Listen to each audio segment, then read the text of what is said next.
எங்கள் தினசரி அப்பம். வல்லமை உடையவர் மகிமையானவைகளை எனக்குச் செய்தார், அவருடைய நாமம் பரிசுத்தமுள்ளது. லூக்கா 1:49.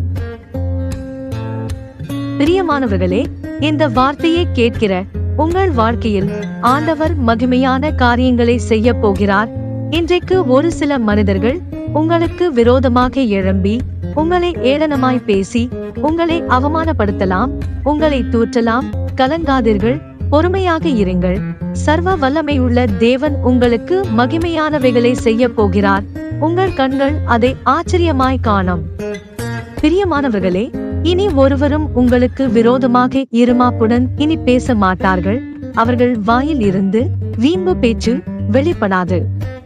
ஏனெனில் கர்த்தர் உங்களுக்கு மகிமையானவைகளை செய்தபடியால் விசுவாசியுங்கள், அற்புதங்களை காண்பீர்கள்.